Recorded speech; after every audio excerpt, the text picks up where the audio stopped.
Saudara, selain melengkapi berkas perkara kasus suap Pilkada Lebak Banten, hari ini Komisi Pemberantasan Korupsi juga memanggil sejumlah tersangka, mulai dari mantan Ketua Umum Partai Demokrat Anas Urbaningrum hingga mantan Kepala SKK Migas Rudy Rubiandini. Dan kita segera bergabung dengan Maria Sarjana yang saat ini berada di gedung KPK Rasuna Said, Jakarta. Maria, apa perkembangan pemeriksaan sejumlah tersangka yang hari ini diperiksa KPK? Ya, baik Denta dan Timothy, betul sekali bahwa ada sejumlah tersangka yang diperiksa di dalam gedung KPK tadi. Yang pertama adalah mantan Ketua Umum Partai Demokrat Anas Urbaningrum, dan Anas tadi keluar sekitar pukul 17 waktu Indonesia bagian Barat.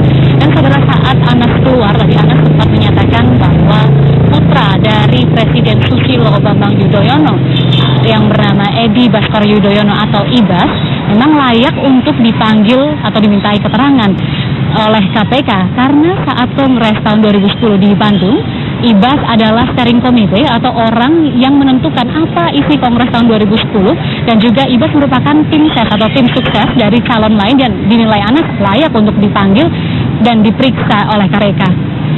Saudara, tapi ada lagi saudara yang menarik dari pernyataan Anas Urbaningrum. Entah apa maksudnya, namun Anas tadi saat keluar dari gedung KPK juga menyatakan bahwa hari ini KPK mendalami peran-perannya dalam beberapa tugasnya saat menjabat di gedung DPR RI. Di antaranya adalah pola komunikasi antara Anas dengan Susilo Bambang Yudhoyono saat Anas Urbaningrum ada di panitia khusus untuk pembahasan Bank Senturi. Dan berikut adalah pernyataan dari Anas Urbaningrum. Pendalaman lebih jauh apa yang minggu kemarin saya sebut sebagai pendahuluan. Pendalaman itu misalnya bagaimana soal kongres, bagaimana soal penanggung jawab kongres, SC-nya, OC-nya, kemudian kompetisinya, dan juga posisi saya sebagai ketua fraksi waktu itu, tugasnya apa, tanggung jawabnya apa, pola komunikasinya dengan pimpinan partai seperti apa, dengan ketua dewan pembina apa, tugas-tugas pokok waktu itu misalnya di pansus Bank Senturi dan lain-lain. Saudara, tersangka lain yang diperiksa oleh KPK hari ini adalah Rudy Rubiandini, tersangka dari kasus suap SKK Migas.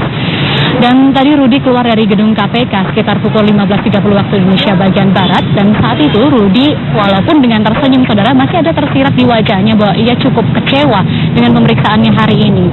Rudy menyatakan bahwa pemeriksaannya hari ini sebagai saksi bagi Sekjen ESDM yaitu Waryono Karno, yang ternyata dalam pemeriksaannya ini BAP atau berkas atau berita acara persidangan milik Waryono Karno ini hanya copy paste dari milik Rudy Rubiandini, dan tidak ada perkembangan atas kasus SKK Migas yang pada beberapa waktu lalu saudara di persidangan juga terungkap bahwa aliran dana ini juga menuju atau sampai ke tangan anggota DPR.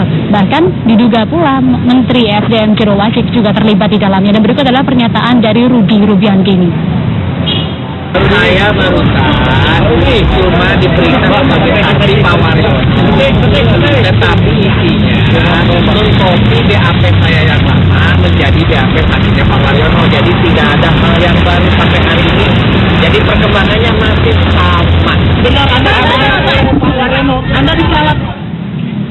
Saudara, dalam kasus SKK Migas ini kemarin juga sempat dipanggil Direktur Utama Pertamina Karen Agustiawan, dan Karen menyatakan bahwa dirinya tidak pernah memberikan uang sepeser pun untuk THR anggota Dewan yang diduga diterima oleh Ketua Komisi 7 DPR RI Sultan Batugana bersama Tri Yulianto untuk meloloskan sejumlah lelang. Atau dalam persidangan Rudy Rubiandini ini terbuka bahwa ini mengenai lelang minyak mentah yang berada dalam periode Juni hingga Juli 2013 yang lalu.